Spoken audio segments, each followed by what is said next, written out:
O refeitório está lotado. Todas as mesas, todas as cadeiras.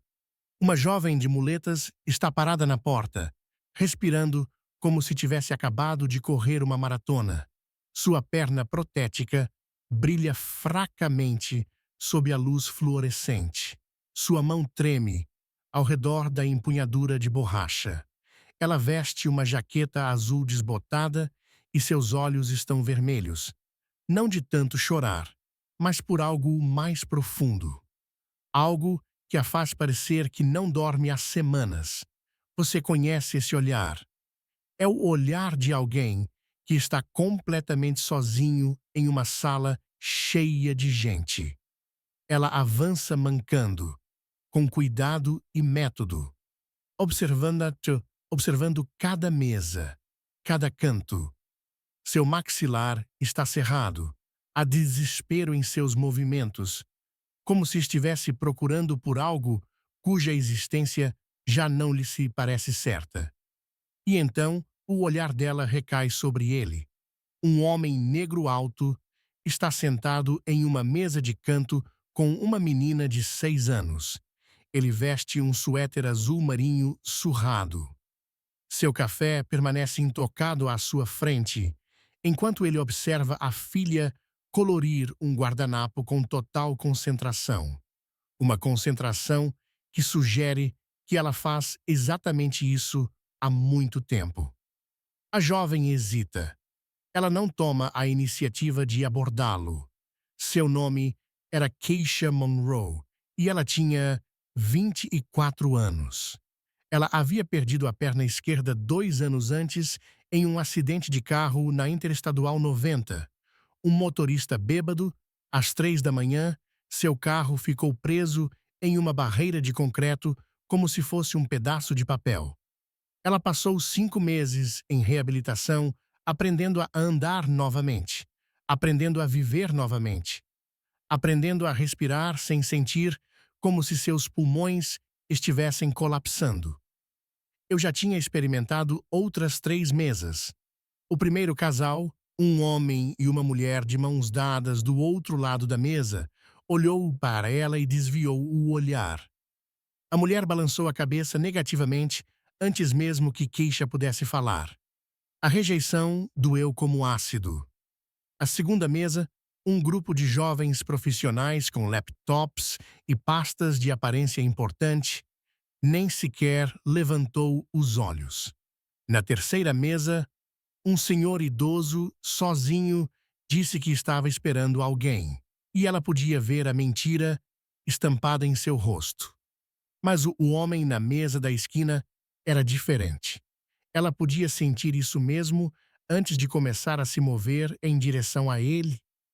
Não era apenas o fato de ele tê-la notado, era a maneira como ele a notou.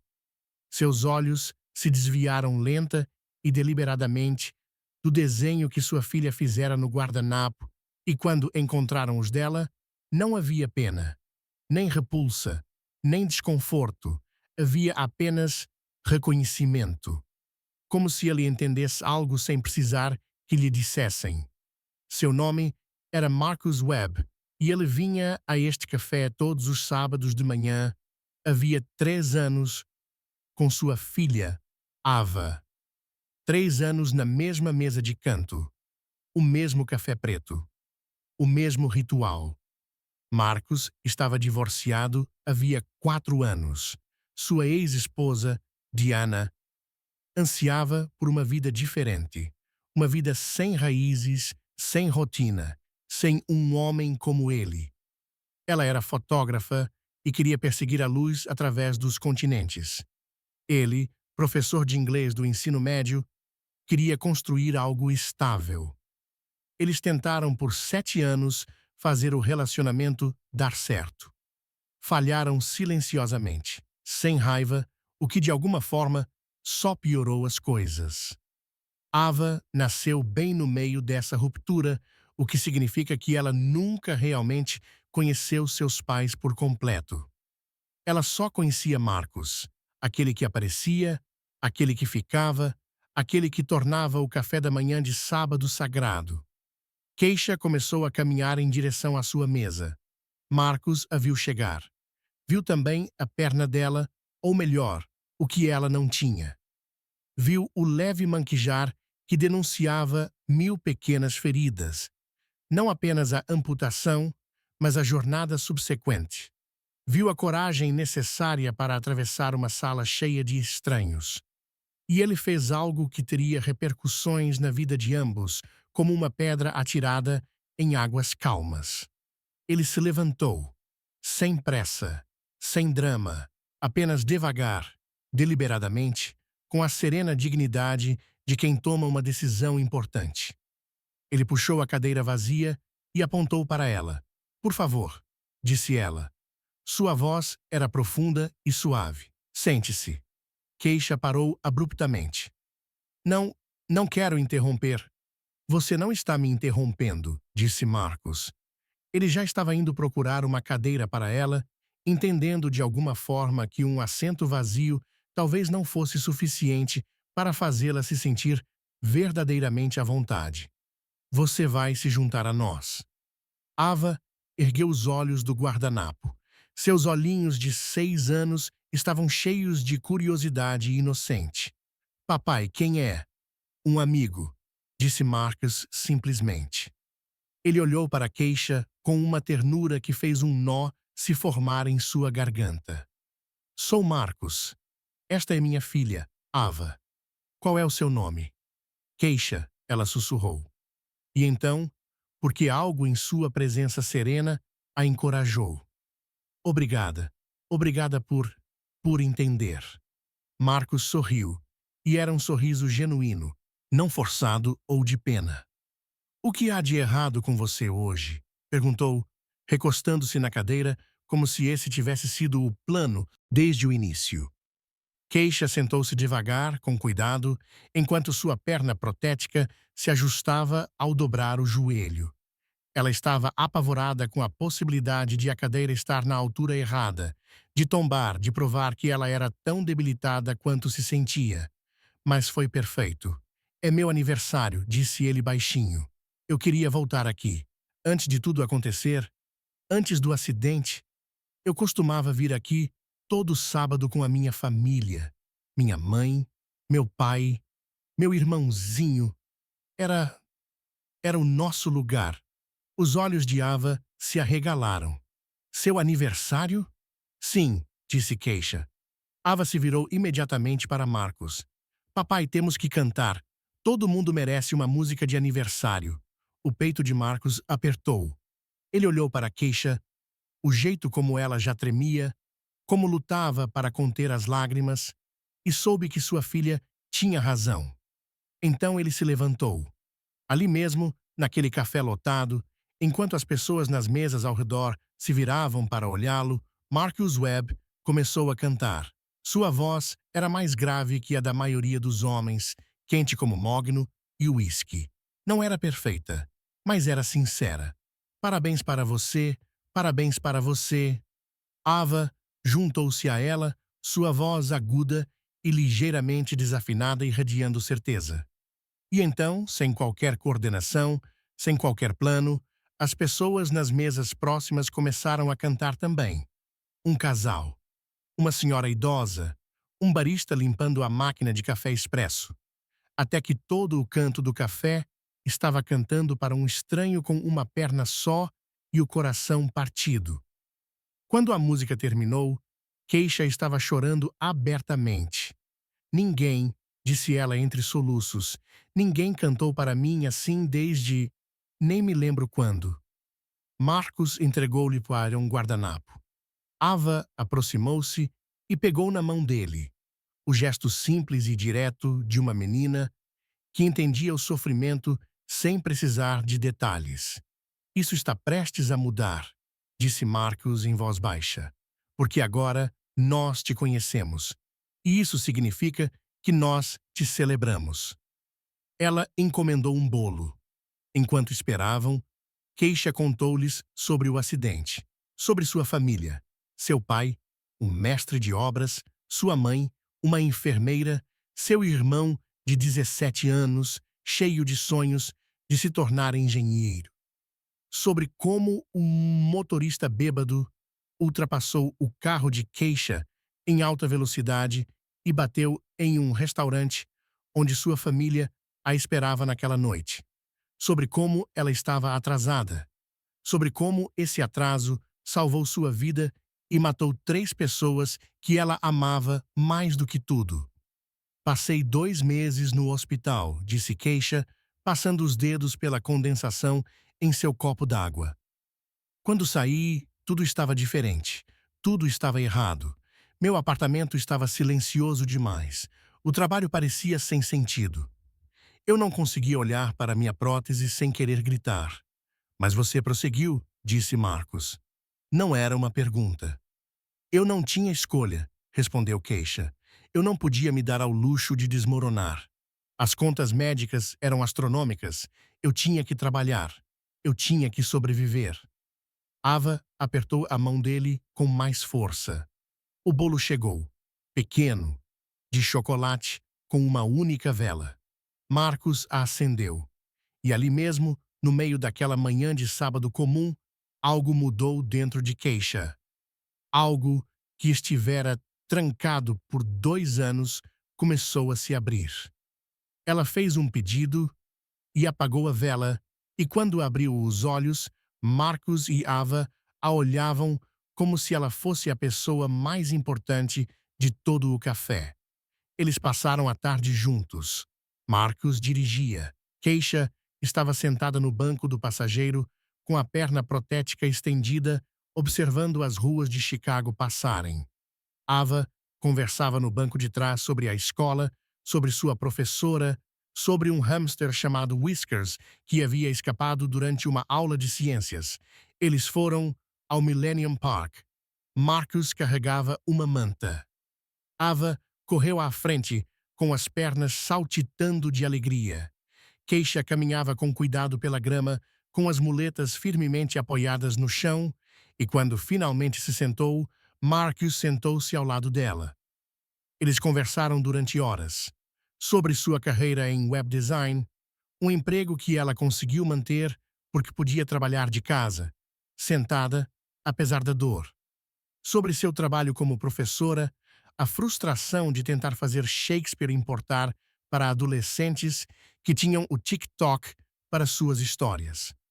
Sobre Diana, sua ex-esposa, que enviou um cartão postal do Vietnã para Ava no mês passado com uma mensagem que levou 3 semanas para chegar. Sobre os pais de Keisha, sobre o que ela mais sentia falta, sobre como, em algumas noites, ela ainda pegava o telefone para ligar para o pai antes de se lembrar. Você já pensou em desistir? Perguntou Keisha. Marcus permaneceu em silêncio por um longo tempo. O vento de Chicago soprava entre as árvores ao redor, trazendo consigo o aroma da primavera e da chuva. Todos os dias, disse ela finalmente. Não vou desistir da Ava, nunca. Mas vou desistir da ideia de que preciso consertar tudo, de que preciso ter todas as respostas, de que minha vida precisa ser de um jeito desde o início. Keisha sentou-se devagar, com cuidado, enquanto sua perna protética se ajustava ao dobrar o joelho. Ela estava apavorada com a possibilidade de a cadeira estar na altura errada, de tombar, de provar que ela era tão debilitada quanto se sentia. Mas foi perfeito. É meu aniversário, disse ele baixinho. Eu queria voltar aqui. Antes de tudo acontecer, antes do acidente, eu costumava vir aqui todo sábado com a minha família. Minha mãe, meu pai, meu irmãozinho. Era... era o nosso lugar. Os olhos de Ava se arregalaram. Seu aniversário? Sim, disse Keisha. Ava se virou imediatamente para Marcos. Papai, temos que cantar. Todo mundo merece uma música de aniversário. O peito de Marcos apertou. Ele olhou para Keisha, o jeito como ela já tremia, como lutava para conter as lágrimas, e soube que sua filha tinha razão. Então ele se levantou. Ali mesmo, naquele café lotado, enquanto as pessoas nas mesas ao redor se viravam para olhá-lo, Marcus Webb começou a cantar. Sua voz era mais grave que a da maioria dos homens, quente como mogno e uísque. Não era perfeita, mas era sincera. Parabéns para você, parabéns para você. Ava juntou-se a ela, sua voz aguda e ligeiramente desafinada irradiando certeza. E então, sem qualquer coordenação, sem qualquer plano, as pessoas nas mesas próximas começaram a cantar também. Um casal, uma senhora idosa, um barista limpando a máquina de café expresso, até que todo o canto do café estava cantando para um estranho com uma perna só e o coração partido. Quando a música terminou, Keisha estava chorando abertamente. Ninguém, disse ela entre soluços, ninguém cantou para mim assim desde... nem me lembro quando. Marcos entregou-lhe para um guardanapo. Ava aproximou-se e pegou na mão dele. O gesto simples e direto de uma menina que entendia o sofrimento sem precisar de detalhes. Isso está prestes a mudar, disse Marcos em voz baixa, porque agora nós te conhecemos. E isso significa que nós te celebramos. Ela encomendou um bolo. Enquanto esperavam, Keisha contou-lhes sobre o acidente, sobre sua família, seu pai, um mestre de obras, sua mãe, uma enfermeira, seu irmão de 17 anos, cheio de sonhos de se tornar engenheiro. Sobre como um motorista bêbado ultrapassou o carro de Keisha em alta velocidade e bateu em um restaurante onde sua família a esperava naquela noite. Sobre como ela estava atrasada. Sobre como esse atraso salvou sua vida e matou 3 pessoas que ela amava mais do que tudo. Passei 2 meses no hospital, disse Keisha, passando os dedos pela condensação em seu copo d'água. Quando saí, tudo estava diferente. Tudo estava errado. Meu apartamento estava silencioso demais. O trabalho parecia sem sentido. Eu não conseguia olhar para minha prótese sem querer gritar. Mas você prosseguiu, disse Marcos. Não era uma pergunta. Eu não tinha escolha, respondeu Keisha. Eu não podia me dar ao luxo de desmoronar. As contas médicas eram astronômicas. Eu tinha que trabalhar. Eu tinha que sobreviver. Ava apertou a mão dele com mais força. O bolo chegou. Pequeno, de chocolate, com uma única vela. Marcos a acendeu. E ali mesmo, no meio daquela manhã de sábado comum, algo mudou dentro de Keisha. Algo que estivera trancado por 2 anos começou a se abrir. Ela fez um pedido e apagou a vela, e quando abriu os olhos, Marcos e Ava a olhavam como se ela fosse a pessoa mais importante de todo o café. Eles passaram a tarde juntos. Marcos dirigia. Keisha estava sentada no banco do passageiro, com a perna protética estendida, observando as ruas de Chicago passarem. Ava conversava no banco de trás sobre a escola, sobre sua professora, sobre um hamster chamado Whiskers que havia escapado durante uma aula de ciências. Eles foram ao Millennium Park. Marcus carregava uma manta. Ava correu à frente, com as pernas saltitando de alegria. Keisha caminhava com cuidado pela grama, com as muletas firmemente apoiadas no chão, e quando finalmente se sentou, Marcus sentou-se ao lado dela. Eles conversaram durante horas. Sobre sua carreira em web design, um emprego que ela conseguiu manter porque podia trabalhar de casa, sentada, apesar da dor. Sobre seu trabalho como professora, a frustração de tentar fazer Shakespeare importar para adolescentes que tinham o TikTok para suas histórias.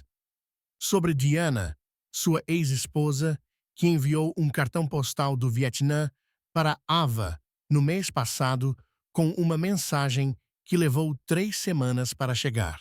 Sobre os pais de Keisha, sobre o que ela mais sentia falta, sobre como, em algumas noites, ela ainda pegava o telefone para ligar para o pai antes de se lembrar. Você já pensou em desistir? Perguntou Keisha. Marcus permaneceu em silêncio por um longo tempo. O vento de Chicago soprava entre as árvores ao redor, trazendo consigo o aroma da primavera e da chuva. Todos os dias, disse ela finalmente. Não vou desistir da Eva, nunca. Mas vou desistir da ideia de que preciso consertar tudo, de que preciso ter todas as respostas, de que minha vida precisa ser de um jeito específico. Ele se virou para olhá-la. Então alguém me lembra que simplesmente estar presente já é suficiente. Que basta estar presente. Que às vezes a coisa mais poderosa que você pode fazer é simplesmente sentar ao lado de alguém em sua dor e dizer: estou aqui, você não está sozinho. Keisha sentiu lágrimas escorrendo pelo rosto. Não eram lágrimas amargas de dor. Eram algo mais suave. Algo parecido com esperança. Ao cair da noite, Marcus a levou de volta ao apartamento que alugava em Pilsen. Era um lugar modesto de um cômodo só, com seu estúdio de design instalado perto da janela. Obrigado, disse ele enquanto desabotoava o cinto. Por hoje, por tudo.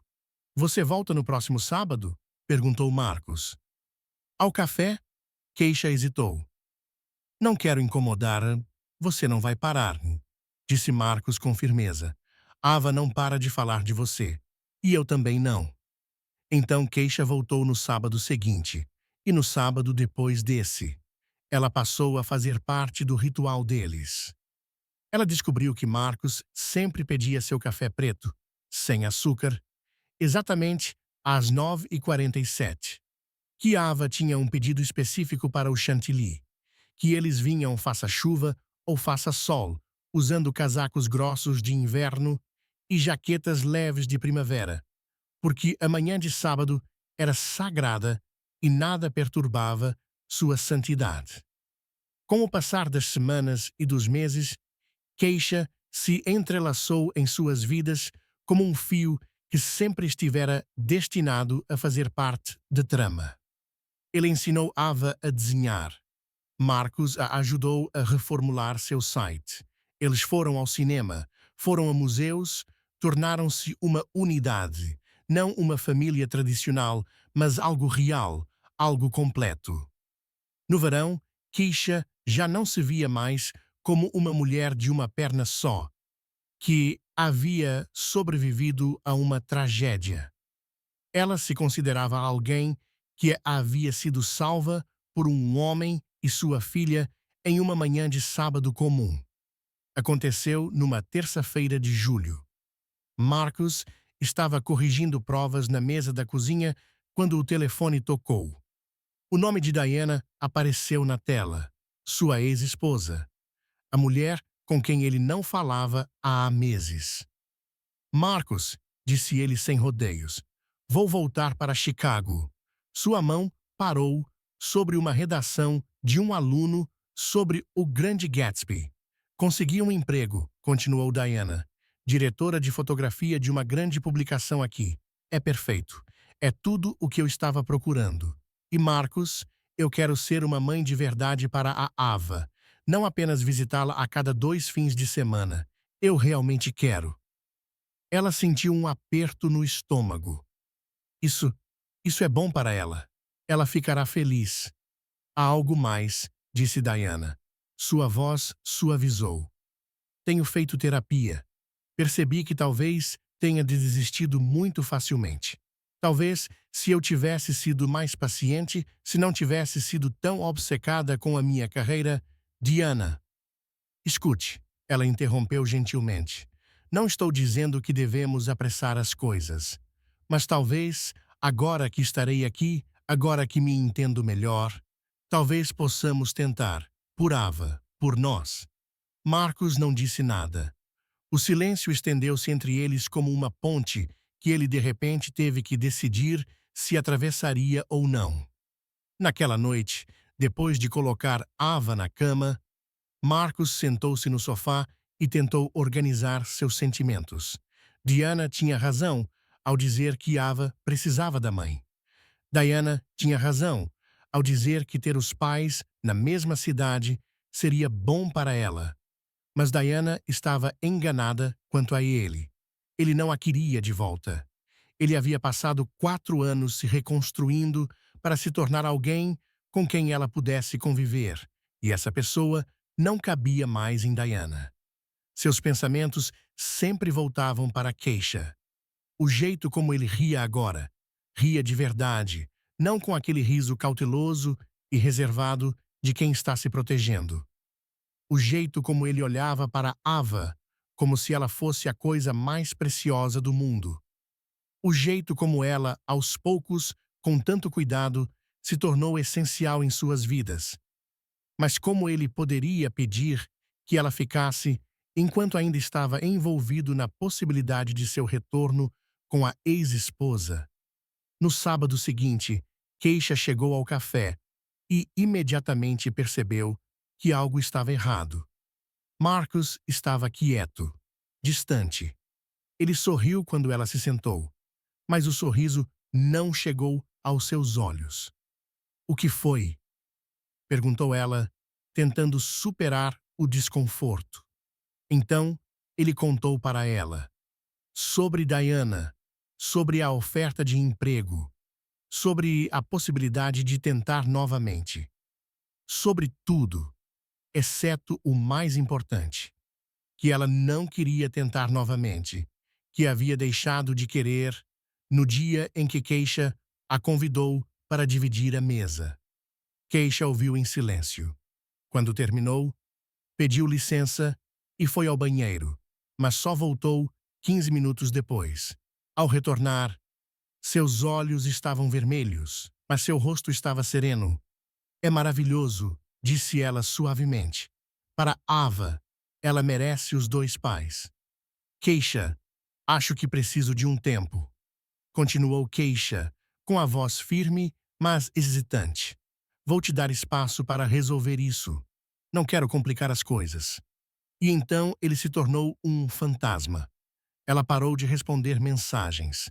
Recusou convites. Inventou desculpas sobre o trabalho, sobre estar ocupada, sobre precisar de espaço. Cada rejeição era educada, gentil e devastadora. Ava sentiu isso primeiro. "Por que a queixa não vem mais?" perguntou ele a Marcos no terceiro sábado em que ela não apareceu. "Fizemos alguma coisa errada?" "Não, querido", disse Marcos, com o coração partido. "Ela está apenas ocupada." Mas no quarto sábado, algo mudou dentro dele. Eu estava sentada à mesa com Ava, e o lugar que deveria ser de queixa estava vazio.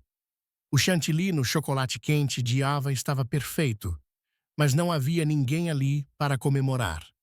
O canto, onde elas sempre se sentavam, parecia vazio, como se um dente tivesse sido arrancado, deixando um vazio insubstituível. E Marcos percebeu o que deveria ter dito desde o início.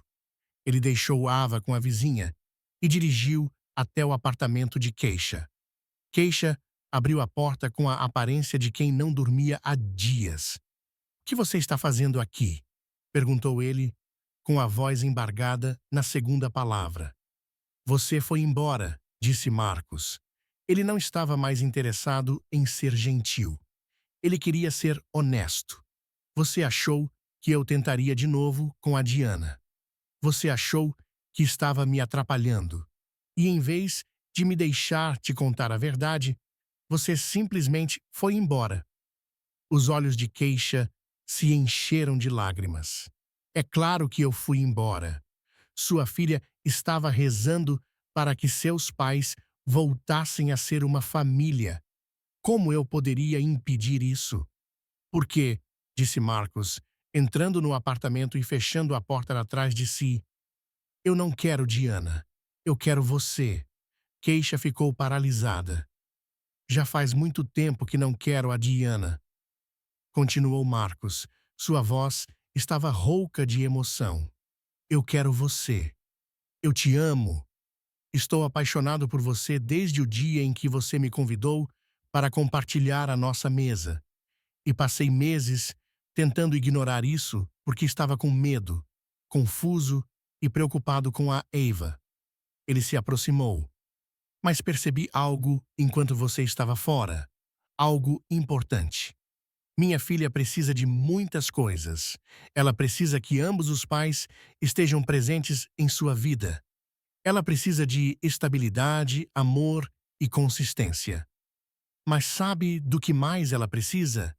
Ela precisa ver o pai feliz. Ela precisa ver como é um relacionamento de verdade. Ela precisa saber que, às vezes, família não é apenas aquela com a qual você nasce, mas sim aquela que você escolhe construir. Keisha estava chorando agora, chorando de verdade. Lágrimas escorriam pelo seu rosto. Estou com medo, ela sussurrou. Estou com medo de não ser suficiente. Estou com medo de estragar tudo. Marcos segurou o rosto dela entre as mãos, não com brutalidade, mas com cuidado, como se fosse algo precioso e frágil que devesse ser manuseado com reverência. Você é tudo, disse ele. Você é mais do que suficiente. Você é necessário. Então ele a beijou e sentiu alívio e certeza, e todas as palavras que eles tinham medo de dizer. 2 meses depois, Diana retornou a Chicago. A conversa com Ava sobre por que seus pais não voltariam foi uma das mais difíceis que Marcos já teve. Mas Ava, com a sabedoria de uma criança de 6 anos, simplesmente disse: Mas pai, você está feliz com a Keisha. Você ri mais quando está com ela. E ela nos ama. Não é isso que importa? Ela tinha razão. Ela sempre tinha razão. Diana surpreendeu a todos com sua bondade. Agora, ela tinha sua própria vida. Uma namorada chamada Sofia. Uma carreira que finalmente combinava com seu verdadeiro eu. Uma versão de si mesma que não precisava de Marcos para se sentir completa. Ela estava mais feliz do que nunca. E essa felicidade era genuína. Ela e Keisha se encontraram para tomar um café. Não na cafeteria dela, mas em um local no centro da cidade onde Diana pudesse controlar o terreno neutro. Obrigada, disse Diana simplesmente, por amar minha filha, por amar meu ex-marido, por construir uma vida com eles que eu nunca pude. Obrigada, respondeu Keisha, por não tornar isso mais difícil do que precisava ser. E isso bastou. Um ano depois, numa manhã de sábado, no final de março, o café estava fechado devido a um evento privado. O dono, Sr. Chen, havia decorado a mesa de canto com flores brancas e fitas azul claras. A mesma mesa de canto. O mesmo espaço sagrado onde tudo começou. Marcus estava de pé junto à mesa com Ava ao seu lado, vestida com um vestido de primavera. Entre o pequeno grupo estavam Diana e Sofia, irmã de Marcus, e alguns amigos próximos. E então Keisha entrou. Ela já não usava muletas, usava uma bengala, apenas para se firmar, apenas para manter o equilíbrio, apenas pela pequena segurança que lhe proporcionava. Vestia um vestido branco que se movia como água, e seu rosto brilhava de alegria, lágrimas e uma paz que só se conquista quando se sobrevive ao insuperável e se decide seguir em frente. Marcos sentiu um nó na garganta. Eu sei que dissemos que esperaríamos, disse ele assim que ela chegou. Mas não posso esperar mais. Ele caiu de joelhos ali mesmo, naquele espaço sagrado. Keisha Monroe, disse ele, com a voz trêmula, no dia em que você pediu para compartilhar a nossa mesa, você não pediu apenas um lugar. Você pediu um lugar na nossa família. Você pediu um lar. Você quer se casar conosco? Você quer ficar à nossa mesa para sempre? Ava já estava chorando. Diana cobriu a boca com a mão. E Keisha ria e chorava ao mesmo tempo, enquanto dizia sim, sim, sim. O anel era simples, ouro branco com um único diamante, elegante e discreto, como a própria Keisha. Eles se casaram 3 meses depois, em um sábado quente de junho. A cerimônia foi realizada no café, a primeira vez que isso aconteceu ali. O Sr. Chen decorou o espaço com flores e iluminação suave. Ava foi a daminha de honra, espalhando pétalas com a solenidade de quem cumpre uma tarefa importante. Quando chegou a hora da votação, Marcos falou primeiro, sua voz grave preenchendo o pequeno espaço. Keisha, você entrou na minha vida no dia em que estava mais fragilizada, e em vez de pedir pena, você pediu um lugar à minha mesa. Você ensinou à minha filha o que significa resiliência. Você me ensinou que família não é algo com que se nasce, mas algo que se constrói, um gesto de bondade de cada vez.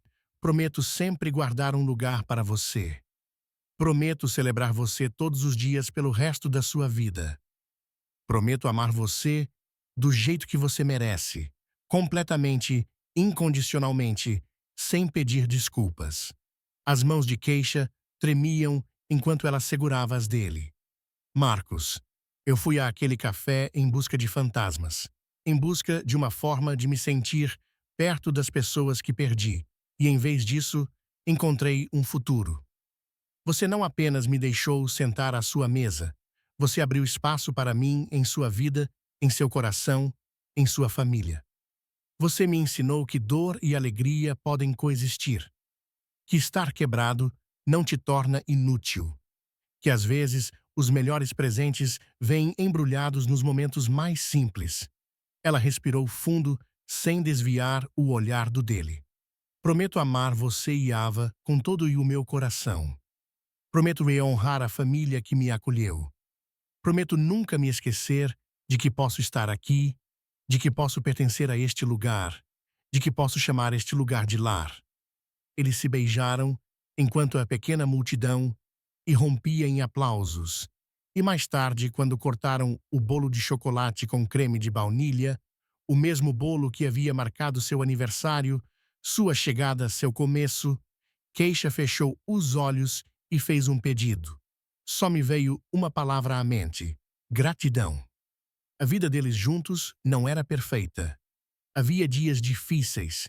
Havia momentos em que a dor pegava Keisha de surpresa.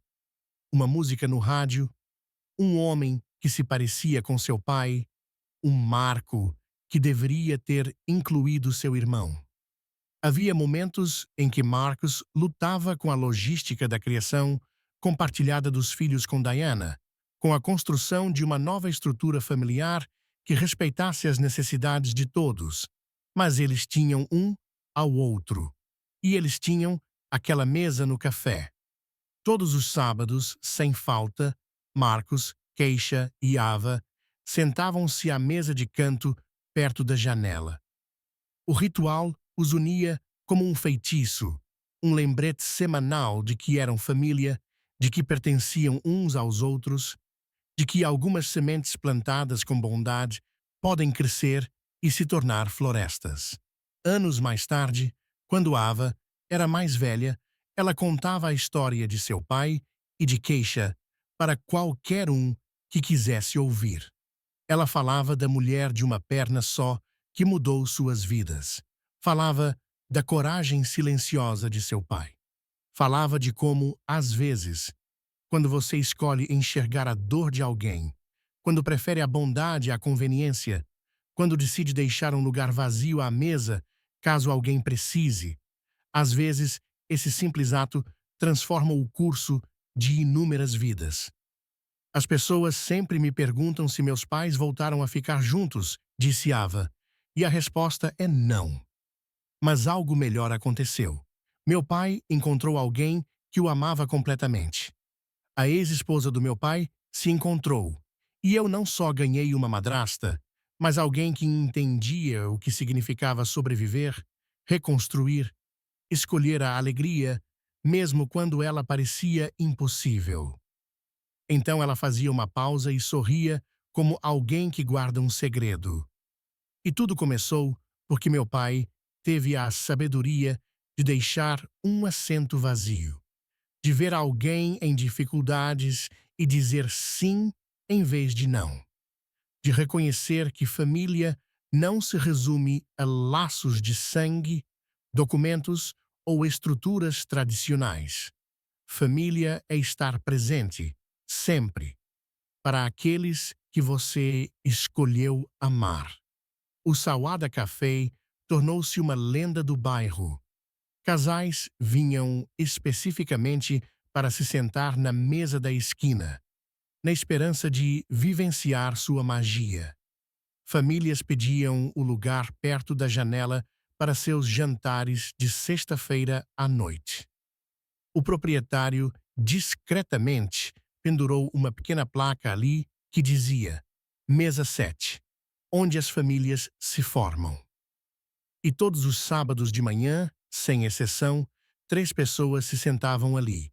Às vezes conversavam, às vezes ficavam sentados em um silêncio confortável. Às vezes Keisha desenhava em guardanapos, enquanto Marcos lia e Ava fazia a lição de casa. Mas sempre, esta